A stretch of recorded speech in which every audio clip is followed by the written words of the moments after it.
ಇವತ್ತು ಗುರುವಾರ ಬೆಳಗ್ಗೆ ಸ್ವಲ್ಪ ಬೇಗ ಎದ್ದು ಕೆಲಸನ ಸ್ಟಾರ್ಟ್ ಮಾಡ್ಕೊಳ್ತಿದ್ದೀನಿ. ಯಾವಾಗಲೂ ಬೇಗ ಎದ್ದೇಳಬೇಕು ಅಂದರೆ 5:30 6 ಗಂಟೆಗೆ ಎದ್ದೇಳ್ತೀನಿ. ಆದರೆ ಗುರುವಾರ ದಿನ ಬಂದರೆ ಒಂದು 4:15ಗೆಲ್ಲ ಎದ್ದೇಳಬೇಕಾಗತ್ತೆ. ಯಾಕೆಂದರೆ ಮನೆಯೆಲ್ಲ ಕ್ಲೀನ್ ಮಾಡಿಕೊಂಡು ಬಾಗಿಲು ತೊಳೆದು ರಂಗೋಲಿಯನ್ನು ಹಾಕಿ ದೇವ್ರ ಪೂಜೆನ ಮುಗಿಸ್ಕೊಂಡು ಆಮೇಲೆ ತಿಂಡಿನ ಮಾಡ್ಕೊಳ್ಳೋದಕ್ಕೆ ಹೋಗ್ತೀನಿ. ಹಾಗಾಗಿ ಒಂದು ಸ್ವಲ್ಪ ಬೇಗ ಎದ್ದೇಳ್ತೀನಿ. ಈ ವಿಡಿಯೋದಲ್ಲಿ ನಾನು ಗುರುವಾರದ ನನ್ನ ರೂಟೀನ್ ಹೇಗಿರುತ್ತೆ ಅಂತ ಶೇರ್ ಮಾಡ್ಕೊಂಡಿದ್ದೀನಿ. ಕಂಪ್ಲೀಟಾಗಿ ವಿಡಿಯೋನ ಸ್ಕಿಪ್ ಮಾಡದೆ ನೋಡಿ. ಹಾಗೆ ಬೆಳಗ್ಗೆ ಎದ್ದ ತಕ್ಷಣ ಬಾಗಿಲು ತೊಳೆದು ರಂಗೋಲಿ ಹಾಕಿಬಿಟ್ರೆ ಮನೆ ನೋಡೋದಕ್ಕೆ ಒಂಥರ ತುಂಬ ಚೆನ್ನಾಗಿ ಕಾಣುತ್ತೆ. ರಂಗೋಲಿ ಎಲ್ಲ ಹಾಕಿದ್ದಾಯಿತು. ಹಾಗೆ ದೇವ್ರ ಪೂಜೆಗೂ ಸಹ ರೆಡಿ ಮಾಡ್ಕೊಂಡಿದ್ದೆ. ಹಾಗಾಗಿ ದೇವ್ರ ಪೂಜೆನೂ ಸಹ ಮುಗಿಸ್ಕೊಳ್ತಾ ಇದ್ದೀನಿ. ಯಾಕೆಂದರೆ ತಿಂಡಿ ಇನ್ನೂ ಮಾಡಿರಲಿಲ್ಲ. ಹಾಗೆ ಮಕ್ಕಳನ್ನು ಸಹ ಎಬ್ಬರಿಸ್ಬೇಕು. ಹಾಗಾಗಿ ನೋಡಿ ಪೂಜೆ ಎಲ್ಲ ಮಾಡ್ಕೊಂಡಾಯಿತು. ಹಾಗೆ ತಿಂಡಿಗೆ ಅಂತ ಹೇಳಿಬಿಟ್ಟು ಹೆಸರುಕಾಳು ಗ್ರೇವಿಯನ್ನು ಮಾಡ್ಕೊಳ್ತಾ ಇದ್ದೀನಿ. ನಾನು ತಿಂಡಿ ಮಾಡ್ಕೊಳ್ಳೋಷ್ಟೊತ್ತಿಗೆ ಮಕ್ಕಳಿಬ್ಬರು ರೆಡಿ ಆಗ್ತಾರೆ. ನನಗೇನು ಅವ್ರು ವೆಯ್ಟ್ ಮಾಡೋದಿಲ್ಲ, ಅವ್ರ ಪಾಡಿಗೆ ಅವ್ರು ರೆಡಿ ಆಗಿಬಿಡ್ತಾರೆ. ಹಾಗಾಗಿ ನನಗೆ ಈಸಿ ಆಗುತ್ತೆ. ಇವತ್ತಿನ ತಿಂಡಿಗೆ ಅಂತ ಹೇಳಿ ಹೆಸರುಕಾಳು ಗ್ರೇವಿಯನ್ನು ಮಾಡ್ಕೊಳ್ತಾ ಇದ್ದೀನಿ. ಅದಕ್ಕಾಗಿ ರಾತ್ರಿಯೇ ನಾನು ಹೆಸರುಕಾಳನ್ನು ನೆನೆಸಿಟ್ಟಿದ್ದೆ. ನೀವು ನೆನೆಸಿಟ್ಟಿಲ್ಲ ಅಂದರೆ ಹಾಗೇನೂ ಸಹ ಡೈರೆಕ್ಟಾಗಿ ಮಾಡ್ಕೊಳ್ಬೋದು. ಇನ್ನೊಂದು 2 ವಿಷಲ್ ಎಕ್ಸ್ಟ್ರಾ ಹಾಕಿಸ್ಕೊಳ್ಬೇಕಾಗತ್ತೆ.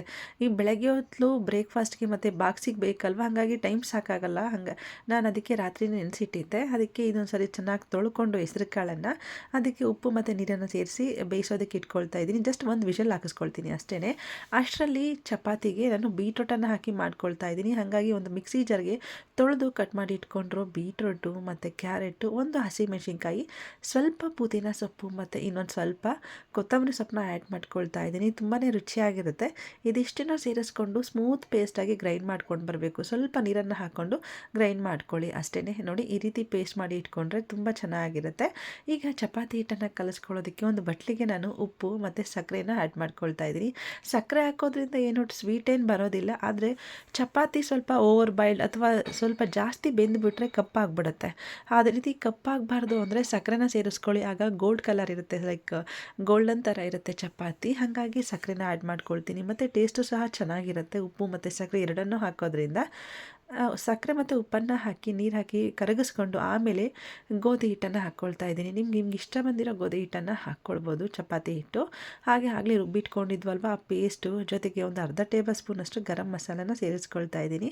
ಈ ರೀತಿ ಗರಂ ಮಸಾಲನ ಹಾಕ್ಕೊಳ್ಳೋದ್ರಿಂದ ಟೇಸ್ಟ್ ಚೆನ್ನಾಗಿರುತ್ತೆ. ಹಾಗಾಗಿ ನೋಡಿ ಚಪಾತಿ ಹಿಟ್ಟಿನ ಅದಕ್ಕೆ ಇದನ್ನು ಚೆನ್ನಾಗಿ ಮಿಕ್ಸ್ ಮಾಡಿ ನಾದ್ಕೊಂಡು ಚೆನ್ನಾಗಿ ಮಿಕ್ಸ್ ಮಾಡಿ ಕೊಟ್ಟು ಮೇಲೆ ಒಂದು ಸ್ವಲ್ಪ ಎಣ್ಣೆನ ಹಾಕಿ ಚೆನ್ನಾಗಿ ಸ್ಪ್ರೆಡ್ ಮಾಡ್ಕೊಳ್ಬೇಕು. ಈ ರೀತಿ ಮಾಡೋದ್ರಿಂದ ಡ್ರೈನೆಸ್ ಆಗೋದಿಲ್ಲ ಮತ್ತು ಚೆನ್ನಾಗಿ ನೆನ್ಕೊಳ್ಳುತ್ತೆ ಕೂಡ. ನೋಡಿ ಈಗ ಇದರಿಂದ ಒಂದು 20 ನಿಮಿಷ ನೆನೆಯೋದಕ್ಕೆ ಇಡಬೇಕು. ಈ ರೀತಿ ಮಾಡಿಕೊಂಡ್ರೆ ಚೆನ್ನಾಗಿ ಬರುತ್ತೆ ಚಪಾತಿ. ಅಷ್ಟರಲ್ಲಿ ಹೆಸರುಕಾಳು ಗ್ರೇವಿಯನ್ನು ಮಾಡ್ಕೊಂಬಿಡೋಣ. ನೋಡಿ ಆಗಲೇ ನಾನು ಕುಕ್ಕರ್ಗೆ ನೆನೆಸಿಟ್ಟಿರೋ ಹೆಸರುಕಾಳು ಮತ್ತು ಉಪ್ಪನ್ನು ಹಾಕಿ ಬೇಯೋದಕ್ಕೆ ಇಟ್ಟಿದ್ದೆ. ಜಸ್ಟ್ ಒಂದು ವಿಷಿಲ್ ಆಗಿದೆ. ನೆನೆಸಿಟ್ಕೊಂಡೋದ್ರಿಂದ ಒಂದು ವಿಷಿಲ್ ಆದರೆ ಸಾಕು, ತುಂಬಾ ಚೆನ್ನಾಗಾಗಿದೆ. ಈಗ ಒಗ್ಗರಣೆನ ಮಾಡ್ಕೊಳ್ಬೇಕು. ಇದಕ್ಕೇನು ನಾವು ಮಿಕ್ಸಿಗೆ ಹಾಕಿ ಗ್ರೈಂಡ್ ಮಾಡಿಕೊಂಡು ರುಬ್ಬಿ ಹಾಕ್ಕೊಳ್ಳೋಂಥದ್ದು ಏನಿಲ್ಲ, ಡೈರೆಕ್ಟಾಗಿ ಮಾಡ್ಕೊಳ್ಬೋದು. ಪಾತ್ರೆನ ಬಿಸಿ ಮಾಡೋದಕ್ಕೆ ಇಟ್ಕೊಂಡು ಎಣ್ಣೆ ಮತ್ತು ಒಂದು ಅರ್ಧ ಟೇಬಲ್ ಸ್ಪೂನಷ್ಟು ಜೀರಿಗೆನ ಹಾಕ್ಕೊಂಡು ಸಣ್ಣದಾಗಿ ಹೆಚ್ಚಿಟ್ಕೊಂಡು ಈರುಳ್ಳಿನ ಹಾಕಿ ಫ್ರೈ ಮಾಡ್ಕೊಳ್ತಾ ಇದ್ದೀನಿ. ಸ್ಟವನ್ನು ಮೀಡಿಯಮ್ ಫ್ಲೇಮಲ್ಲಿ ಇಟ್ಕೊಂಡೇ ಫ್ರೈ ಮಾಡ್ಕೊಳ್ಳಿ, ಚೆನ್ನಾಗಿ ಬರುತ್ತೆ.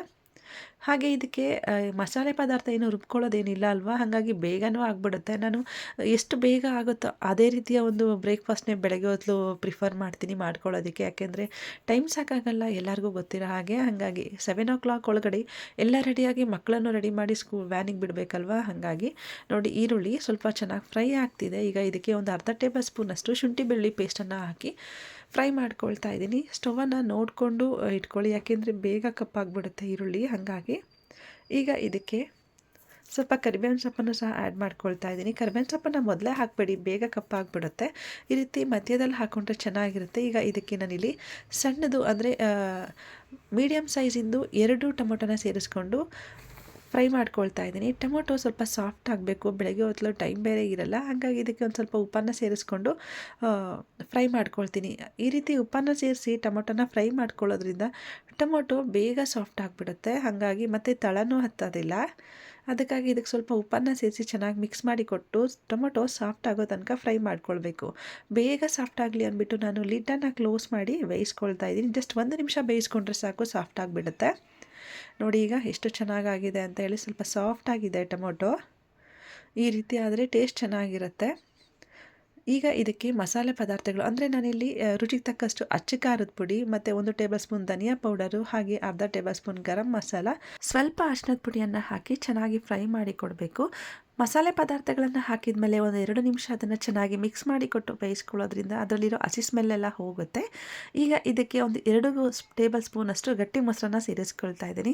ಮೊಸರನ್ನ ಹಾಕೋದ್ರಿಂದ ಹೆಸರುಕಾಳಿನ ಗ್ರೇವಿ ತುಂಬಾ ರುಚಿಯಾಗಿ ಬರುತ್ತೆ, ಹಾಗೆ ಟೇಸ್ಟು ಸಹ ಚೆನ್ನಾಗಿರುತ್ತೆ.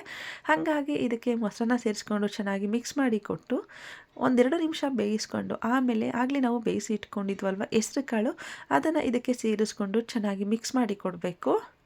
ನೀರನ್ನು ಸಹ ನೀವು ನೋಡಿಕೊಂಡು ಹಾಕ್ಕೊಳ್ಬೋದು. ಮೊದಲಿಗೆ ಹೆಸರುಕಾಳನ್ನು ಹಾಕಿ ಚೆನ್ನಾಗಿ ಮಿಕ್ಸ್ ಮಾಡಿ ಕೊಟ್ಟು ನೋಡ್ಕೊಳ್ಬೇಕು ಹದನ. ಹಾಗೆ ನಿಮ್ಗೆ ಯಾರಿಗಾದ್ರೂ ಹೆಸರುಕಾಳಿನ ಜೊತೆಗೆ ಆಲೂಗಡ್ಡೆ ಏನಾದರೂ ಬೇಕಂದ್ರೂ ಸಹ ಹಾಕ್ಕೊಳ್ಬೋದು. ಹೆಸರುಕಾಳು ನೋಡಿ ಯಾವ ರೀತಿ ಬೆಂದಿದೆ ಅಂತ, ತುಂಬಾ ಸಾಫ್ಟಾಗಿ ಬೆಂದಿರಬಾರ್ದು. ಸ್ವಲ್ಪ ಕೈಯಲ್ಲಿ ಈ ರೀತಿ ಪ್ರೆಸ್ ಮಾಡಿದ್ರೆ ನೋಡಿ ಈ ರೀತಿ ಆಗಬೇಕು. ಹದವಾಗಿದ್ದರೆ ತುಂಬ ಚೆನ್ನಾಗಿರುತ್ತೆ. ತುಂಬ ಸಾಫ್ಟ್ ಆಗಿಬಿಟ್ರು ಹೆಸರುಕಾಳು ಬಾಯಿಗೆ ಸಿಗೋದಿಲ್ಲ. ಹಾಗಾಗಿ ಚಪಾತಿಗಾಗಿರೋದ್ರಿಂದ ಸ್ವಲ್ಪ ಕಾಳಿನ ಥರ ಇದ್ರೇ ಚೆನ್ನಾಗಿರುತ್ತೆ. ನೋಡಿ ಹೆಸರುಕಾಳನ್ನು ಹಾಕಿ ಚೆನ್ನಾಗಿ ಮಿಕ್ಸ್ ಮಾಡಿಕೊಟ್ಟು ಒಂದೆರಡು ನಿಮಿಷ ಬಿಟ್ಟು ಆಮೇಲೆ ಇದಕ್ಕೆ ನೀರನ್ನು ಸೇರಿಸ್ಕೊಳ್ತಾ ಇದ್ದೀನಿ. ನೀರನ್ನು ಹಾಕಿ ಚೆನ್ನಾಗಿ ಮಿಕ್ಸ್ ಮಾಡಿ ಕೊಡಬೇಕು. ಹಾಗೆ ತುಂಬ ನೀರು ಸೇರಿಸ್ಕೊಳ್ಬೇಡಿ, ಹದ ನೋಡಿಕೊಂಡು ಸೇರಿಸ್ಕೊಳ್ಳಿ. ತುಂಬಾ ತೆಳುವಾಗಿ ಇರಬಾರ್ದು, ಹಾಗೆ ತುಂಬಾ ತಿಕ್ಕಾಗಿ ಗಟ್ಟಿಯಾಗೂ ಸಹ ಇರಬಾರ್ದು. ಹಾಗಾಗಿ ಮೀಡಿಯಮ್ ಆಗಿದ್ದರೆ ಗ್ರೇವಿ ಚೆನ್ನಾಗಿ ಬರುತ್ತೆ. ನೀರನ್ನು ಸೇರಿಸಿ ಚೆನ್ನಾಗಿ ಮಿಕ್ಸ್ ಮಾಡಿಕೊಟ್ಟು ಇದನ್ನು ಒಂದು 5ರಿಂದ 10 ನಿಮಿಷ ಬೇಯಿಸ್ಕೊಂಡ್ರೆ ಸಾಕಾಗುತ್ತೆ. ನೋಡಿ ಈಗ ಸ್ವಲ್ಪ ಕುದಿಯೋದಕ್ಕೂ ಸಹ ಸ್ಟಾರ್ಟ್ ಆಗಿತ್ತು. ಈಗ ಇದಕ್ಕೆ ಸಣ್ಣದಾಗಿ ಹೆಚ್ಚಿಟ್ಕೊಂಡು ಕೊತ್ತಂಬರಿ ಸೊಪ್ಪನ್ನು ಹಾಕಿ ಚೆನ್ನಾಗಿ ಮಿಕ್ಸ್ ಮಾಡಿ ಕೊಡ್ತಾ ಇದ್ದೀನಿ. ನೋಡಿ ಹದ ನೋಡ್ಬೋದು ನೀವು ಯಾವ ಹದಕ್ಕೆ ಬಂದಿದೆ ಅಂತ ಹೇಳಿಬಿಟ್ಟು. ತುಂಬಾ ಗಟ್ಟಿಯಾಗಬಾರ್ದು, ಯಾಕಂದರೆ ಚಪಾತಿಗಾಗಿರೋದ್ರಿಂದ ಈ ಹದಕ್ಕಿದ್ರೆ ತುಂಬಾ ರುಚಿಯಾಗಿರುತ್ತೆ ಮತ್ತು ಚೆನ್ನಾಗೂ ಬರುತ್ತೆ. ನೋಡಿ ಕೊತ್ತಂಬರಿ ಸೊಪ್ಪನ್ನೆಲ್ಲ ಹಾಕಿದ್ದಾದಮೇಲೆ ಇದನ್ನು ಸಹ ಒಂದೆರಡು ನಿಮಿಷ ಕುದಿಸ್ಕೊಂಬಿಟ್ರೆ ಸಾಕು, ತುಂಬ ಚೆನ್ನಾಗಾಗತ್ತೆ. ನೋಡಿ ಯಾವ ರೀತಿ ಆಗಿದೆ ಅಂತ ಹೇಳಿ. ಇಷ್ಟೇ ಹೆಸರುಕಾಳಿನ ಗ್ರೇವಿ ರೆಡಿ ಆಗುತ್ತೆ. ಇದನ್ನು ನೀವು ರೈಸ್ ಜೊತೆ ತಿನ್ಬೋದು, ಮುದ್ದೆಗೂ ತಿನ್ಬೋದು, ಚಪಾತಿಗೂ ಅಷ್ಟೇ ತುಂಬಾ ರುಚಿಯಾಗಿರುತ್ತೆ. ಜೊತೆಗೆ ಕ್ವಿಕ್ಕಾಗುತ್ತೆ. ಜೊತೆಗೆ ಹೆಸರುಕಾಳು ತಂಪಲ್ವಾ, ಹಾಗಾಗಿ ಒಂದ್ಸರಿ ಟ್ರೈ ಮಾಡಿ ನೋಡಿ. ತುಂಬ ರುಚಿಯಾಗಿರುತ್ತೆ ಮತ್ತು ಕ್ವಿಕ್ಕಾಗೂ ಸಹ ಆಗುತ್ತೆ. ಮಕ್ಕಳಿಗೆ ಲಂಚ್ ಬಾಕ್ಸಿಗಂತೂ ತುಂಬ ಚೆನ್ನಾಗಿರುತ್ತೆ. ಹಾಗಾಗಿ ಹೆಸರುಕಾಳು ಗ್ರೇವಿಯನ್ನು ಮಾಡ್ಕೊಂಡಿದ್ದೆ. ನೀವು ಸಹ ಇದೇ ರೀತಿ ಹೆಸರುಕಾಳು ಗ್ರೇವಿಯನ್ನು ಒಂದ್ಸರಿ ಟ್ರೈ ಮಾಡಿ ನೋಡಿ. ಹೇಗೆ ಬಂತು ಅಂತ ನನಗೆ ಕಮೆಂಟ್ ಮಾಡಿ. ಇದ್ರ ಕಾಂಬಿನೇಷನ್ ಆಗಿ ಗೊತ್ತಲ್ವಾ, ಬೀಟ್ರೋಟ್ ಚಪಾತಿಯನ್ನು ಮಾಡ್ಕೊಂಡಿದ್ದೆ, ಅದಂತೂ ಸೂಪರಾಗಿತ್ತು. ನೋಡಿ ಆಗಲೇ ಕಲಸಿ ಇಟ್ಟಿದ್ವಲ್ವ, ಹಾಗಾಗಿ ಚೆನ್ನಾಗಿ ನೆನ್ಕೊಂಡಿದೆ. ಈಗ ಇದನ್ನು ನಾರ್ಮಲಾಗಿ ಚಪಾತಿ ಯಾವ ರೀತಿ ಲಟ್ಟಿಸ್ತೀವಲ್ವ ಅದೇ ರೀತಿ ಲಟ್ಟಿಸ್ಬೇಕು ಅಷ್ಟೇ. ಅದನ್ನು ಈ ರೀತಿ ಲಟ್ಟಿಸ್ಕೊಂಡು ಹೆಂಚಿಗೆ ನಾನು ಅಂದರೆ ತವಾ ಮೇಲೆ 2 ಸೈಡು ಸಹ ಎಣ್ಣೆನ ಸೇರಿಸ್ಕೊಂಡು ಬೇಯಿಸ್ಕೊಳ್ತಾ ಇದ್ದೀನಿ. ನಿಮಗೆ ಎಣ್ಣೆ ಹಾಕ್ಕೊಂಡು ಮಾಡ್ಕೊಳ್ಳೋದಕ್ಕೆ ಇಷ್ಟ ಇಲ್ಲ ಅನ್ನೋರು ಬೆಣ್ಣೆ ಅಥವಾ ತುಪ್ಪನ ಹಾಕಿ ಸಹ ಮಾಡ್ಕೊಳ್ಬೋದು, ಅದಿನ್ನೂ ರುಚಿಯಾಗೇ ಇರುತ್ತೆ.